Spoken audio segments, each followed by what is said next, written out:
Welcome to the studio. So today we're shooting a portfolio update for me with a model called Ella Rue. She's a really popular model. I'll link the description down below. Come and have a look at what we do. It's a typical day in the studio.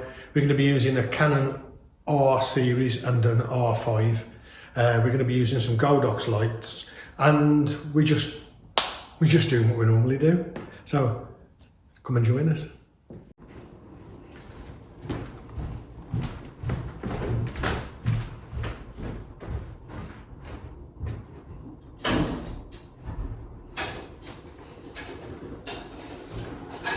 Yeah, so we're shooting with a beautiful lady called Ella Rue.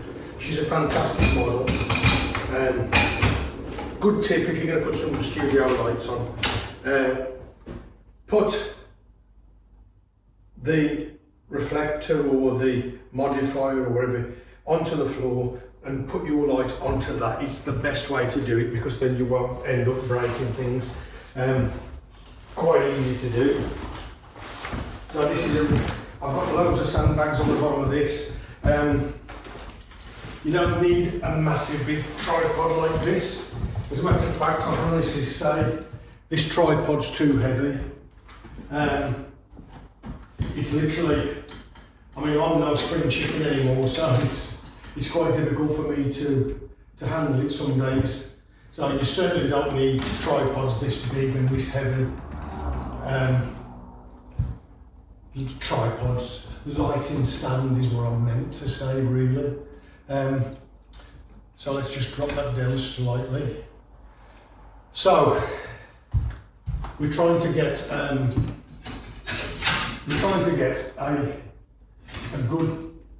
some good pictures, some really sexy pictures of Ella today for my own portfolio, really. Because I want to try something new. I want to try this to get for the fantastic Patreon people that I've got, the Patreon members. So I want to get some extra work for them. And I want to get some stuff that is different. I shoot hair, beauty, skincare all the time. And sometimes when you do that all the time, or when you do anything all the time, whether you be a landscape photographer or a product photographer or a hair photographer or a beauty photographer, you get bored a little bit sometimes. And I think days like today, they're just a little bit exciting, not just because you've got sort of a beautiful girl to photograph, but you can try new techniques, try different things, and see how you get on with those. So it's well worth just spending a little bit of time getting things right. So what I'm doing is I'm gonna make sure that this light is in the centre of the room. I'm just waiting for Ella to arrive. She'll be on the car park, I would imagine, any minute now. She said about 12 o'clock. But of course, in Birmingham city centre, the traffic is always dreadful. And today we've got serious thunderstorms and it's absolutely horrible out there today. So I'm going to make sure that's nice and tight because that seems a little bit loose. So let's just tighten some of these up. I'm using a Godox DP 603. Sometimes I use the 1000. You certainly do not need anything as powerful as this, really. A 400 or even a 300 would be quite suitable, really. You don't need to spend loads of money. I saw a photographer the other day and he was saying that you need, you know what, I want to say before I say anything else, I actually know that he was joking, and it was very much tongue-in-cheek, but some people will take it serious. But really, it did spur me on to say that you do not need expensive, I love that, but you do not need expensive lighting, expensive cameras, expensive equipment at all. If you've got a decent camera, and when I say a decent, I mean literally from something as like a Sony 6000,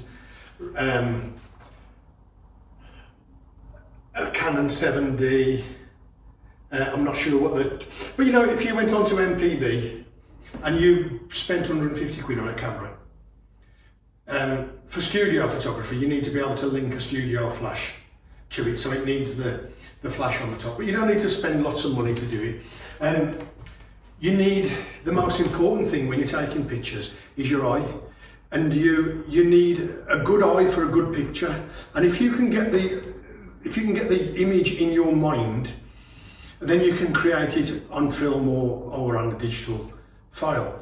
The most important thing is to train your eye, and you train your eye by constantly looking at photographs and videos that you find inspirational, and then you'll find your style eventually, and then you'll start to work with your style. One of the things I used to enjoy doing was I used to get images like from Christian Dior or big designers, and I used to try to copy them, and I used to try to copy the lighting exactly as it was, and I used to try and get the models to pose, and sometimes I still do it, but it's a little bit of a challenge. But that's all about finding your technique, and for me it was confirming the fact that I know what I'm doing lighting wise. So anyway, I'll continue setting this up, and I'll be back in a minute with you.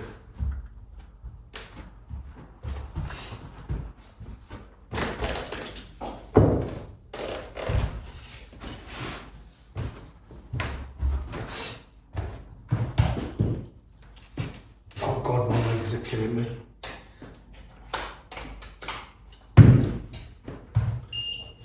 So I've got one light in.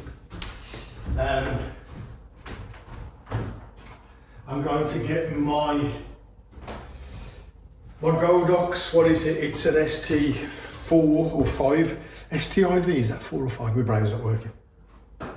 Give it a go, make sure it's on. So we're on channel A, and we're on channel 1, and we're on A. And I always work with the modelling light off. I know that sounds ridiculous. I always work with the modelling light off, especially with the DP300s, because it's still got the tungsten modelling bulb, and it can get hot. And one of the reasons I take it out is that I rent my studio out quite a bit, and people they leave the studio light on all day, and then when the rental's finished and I get there, usually with the Godox, because they're not the most expensive lights in the world, are they? It's melted. And so the reflector on the front, the metal reflector, that's normally sort of hanging off because it's melted the little lugs that you screw into. Anyway, that's working. So I'll switch that one off, and we'll move on to 2 backlights.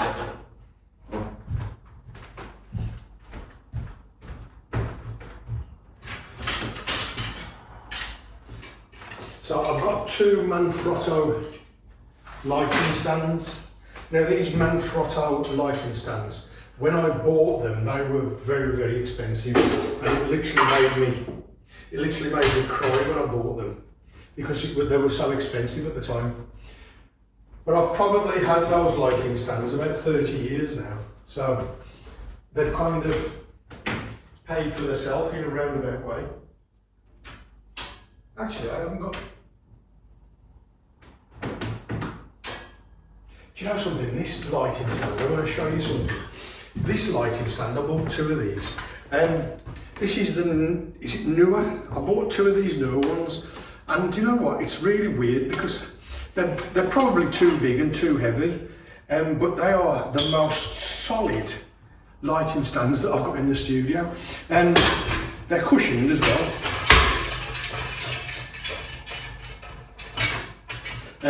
So they're really easy to work with, but the stability of these is incredible. The only problem I find with them is they're a little bit high. So sort of if you want to work with a lower light, but on the same token, Let me just show you that. Look how high they go, they're going forever. Oh, hello. So let's just do it again.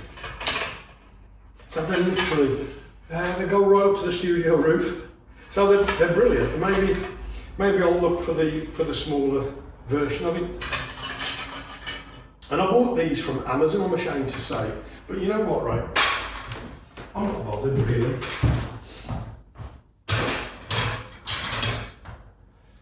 So let's get these show on the road. So we're going to set 2 lights onto the background. We have got 2 SK 400s. These are absolutely crap, to be honest with you. Godox.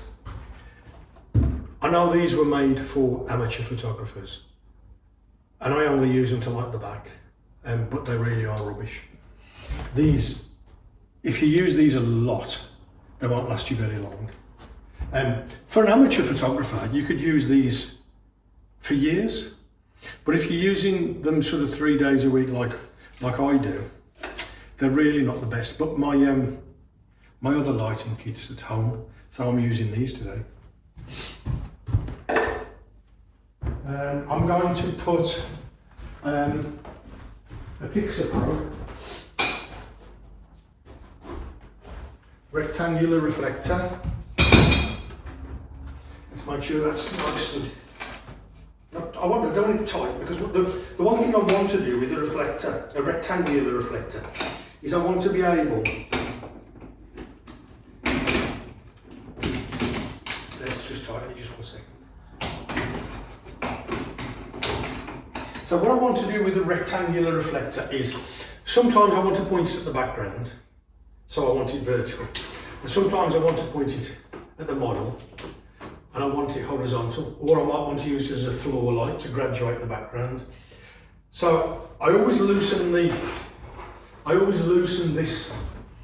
ring off a little bit, just so as I can turn it really easily. So anyway, I'm going to put 2 of those on the background.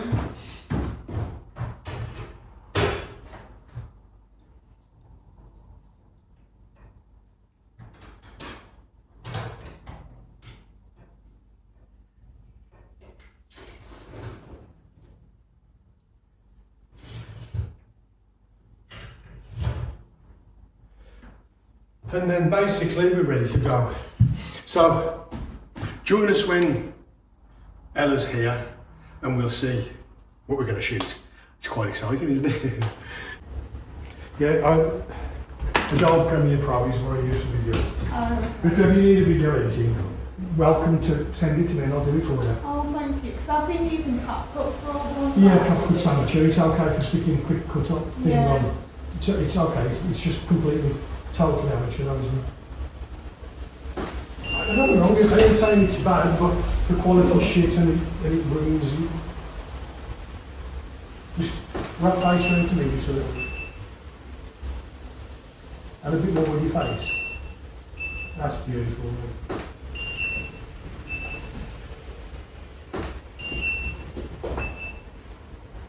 Oh, I love it. I love that boots. Can you give me that again? I'm sorry. Oh no, you've done it the other way. Perfect, man. Rue, you look amazing. Absolutely incredible. Can you just stick with that again for me? I'll come in a bit closer. This one? Yeah. Maybe not so low with your chin. Not so high with your chin, sorry. That's beautiful. Oh, I love it, Rue. I love it. Just let me work around that one just a little bit. I'm coming in a little bit closer. What I'm doing is I'm cropping to just where your middle of your thigh is. So let's just work around there just a little bit. Give me strong eye contact. That's beautiful. Love it. Oh, I love that. Keep that one for me. I love it. Can you give me that again while I want to get your boots in. Your face and everything looks amazing, but here's me really, I want to get your boots in. Look, you look incredible. Oh, that looks amazing. Do you want to have a quick look? Yeah.